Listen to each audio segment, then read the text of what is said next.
What's up, everybody? Carl Erickson here. Got another question, got another answer, and this is probably something you were expecting. Carl, what are some of your favorite movies?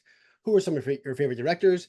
And what has inspired you? That's a great question. So, a lot of people inspire me. I love a lot of things. This is my DVD collection, some of it. I have a lot of DVDs. I still watch a small TV with a DVD player attached to it. I love it. I watch a movie every day.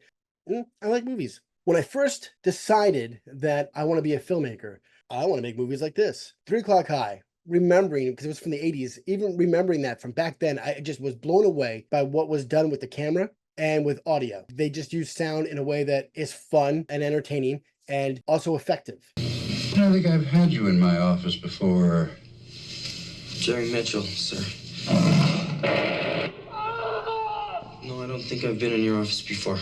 Who are my favorite directors? That really just kind of runs the gamut. Some names that I'm sure most of you will know is John Avildsen, Karate Kid, Rocky. Rocky is my all-time favorite character. John Hughes, I love John Hughes. I love Steven Spielberg, Ron Howard.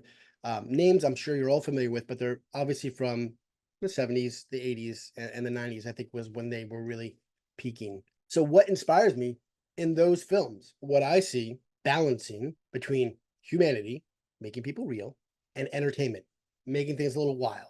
So I just feel that it's not me. I mean, filmmakers in general, the one of the first things that we learn is how to make people identify with something, making something real, other than the subject matter, but making people real, making them like, well, that could be me, that could be my neighbor, that could be my uncle. Making those people real is the first step to engaging them, I feel, and then making them go friggin' crazy. Like if you take Planes, Trains, and Automobiles, we're first introduced to those two characters, Steve Martin and John Candy's character. John Candy is an absolute hero of mine.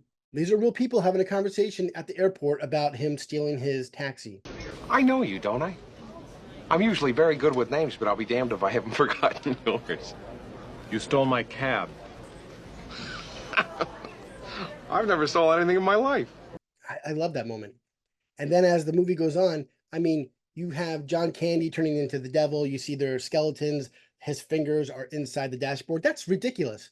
But we accept it because we were introduced to them as real people. And I love that. And then at the end, which is, again, one of my all-time favorite scenes, they're drinking the little bottles of alcohol. And the conversation is just so real. When Steve Martin asks John Candy's character to remove the bottles from his bed. You grab those off, I'm gonna kick them off. Yeah. Who likes that? That's insane. I love it. There's this idea again of humanity and entertainment. You have like Lethal Weapon, I think it's 2, and I'm not sure, but it's when they come over from South Africa and they have diplomatic immunity. Diplomatic immunity. And so you can't touch them, right? And then Mel Gibson's character falls for the blonde who works for them, and they get it on a little bit. And then helicopters come, it's her people, and they're shooting and they're destroying the trailer, and they just make it out the skin of their teeth, but they grab the dog first, and then they're out of there. Cut to another scene, cut back to Mel Gibson, and she goes, "Oh, no more helicopters," or something along those lines. Oh, no more helicopters, please. Okay, I promise. What? People were just shooting at you. But we need that as an audience, right? We have them as real people. Now it's insane, but we also need a little bit of a break. To me, that's fun filmmaking because you don't want it so real that people can't enjoy it, and you don't want it so fake that people can't identify with it. I think finding that balance is so awesome.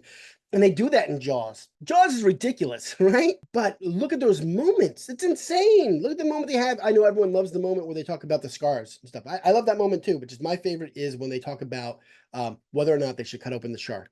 It's a static shot. It's a 2-shot, then it's a 3-shot, and they're moving around. It's so great. You got the chief is kind of like looking over Hooper's shoulder and not really paying attention until he gets the information that he needs.